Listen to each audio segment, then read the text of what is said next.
Here's 10 quick tips that I've picked up playing Bannerlords, mainly for new starters. First one is, I've found an army of about 20 is perfect when you first start the game. It fends off any unwanted or unnecessary combat that you don't want to take if you're just in a hurry to get to a city for some trade. It's a good number. It can cope with a little fight as well if you do get mugged on the way. Number 2, get your companions early so that they level up with you. Consider a scout and a healer for sure. I would definitely get a fighter and whatever you want as the other one.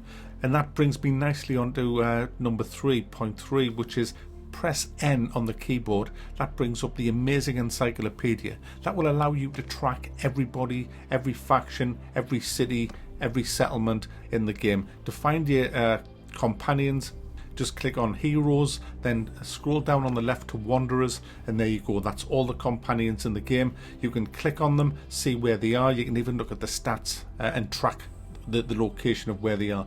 Brilliant tool that will save you shit tons of time. In early battles, don't charge your troops in, just keep them back, because you'll want to level up your bows and your sword or mace or whatever the hell you're using. I use it for bows, and I just simply circle around, like circle strafe them with arrows, just keep spamming arrows into them. It will level up your use of bows or whatever you're using.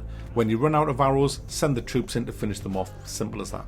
Number 5, when you travel around the map, visit as many cities as possible, because the game will store the prices of the stocks at that particular city. Trading. When you mouse over the trade wares here, pay particular attention to the colour of the price in the actual tooltip. For example, beer, it just says that it's 18 and there's 81 in stock if you just look above my mouse there. But when I mouse over that, it tells me that that price is excellent. It's in green where it says 18. Now, if it was a bad price, if it was expensive, it would be in red. And if it's just an average price, it would be in neutral. So if I check cheese, that's cheap as well. Grapes are expensive here, that's why it's in red. Also as well, if you look to the tooltip, you can see where you can sell that at a profit. And they're all the places that I've visited. So this is why it's important to visit these places, so I know where I can take this and sell it at a profit. Number 7, fight as many looters or trash mobs as possible early on. Take their stuff, take them prisoner, and then sell it all. It's a quick and easy way not only to level up yourself and your troops, but also to make some early coin. Another thing that's a really good tip here is horses and mules. When you go to the cities and you can buy things, if you look at mules, when you buy a mule, it increases your carrying by 100. Now when you buy a horse, it only increases it by 20, because what horses do, they allow you to travel around the map faster, because your footmen jump on horses when you're traveling around the map.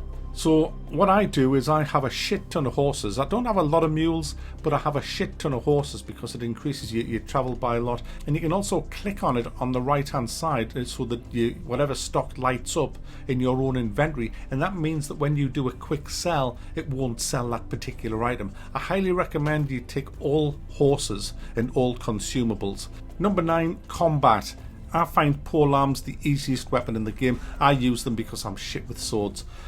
Polearms are great if you can find a really good one. The Romphilia or whatever it's called is a brilliant one. That's the one I'm using. So if you're really struggling with mounted combat, grab yourself a polearm, but just make sure to swap it out if you're going to do a siege, because they absolutely suck when you're on foot. Also as well, if you're going to do a mission that's going to have you on foot, make sure you've got an alternative weapon that you can switch to. And finally guys, consider buying a caravan. So to buy it, you simply click in there. You need to find an administrator, someone who's influential, like that guy there. And then you just simply click on him, click talk. He'll give you his bullshit, and then you just say, I wish to form a caravan in this town. Click on that, and he'll talk his bullshit again. Basically, the bottom line is 15 grand blocks. There you go. And then you have to assign one of your companions to it as well, so it costs you 15 grand and the use of one of your companions. So I kind of give it to one of my fighters, so I'll give Tulvo the responsibility of it. Click continue, and I've now got a caravan. Now when I click over my wages, you can see the caravan of Tulvo now costs 183 every single day. Now that's expensive, and you will not see any return on that caravan for approximately a week. But after that, the money will start coming in, and it's well worth the investment. So there you go, guys. There's 10 tips to help you get started in Mount and Blade. There's a shit ton more, and I encourage people who are much further in the game than me to post their own tips that they've picked up so I can read the fuckers as well.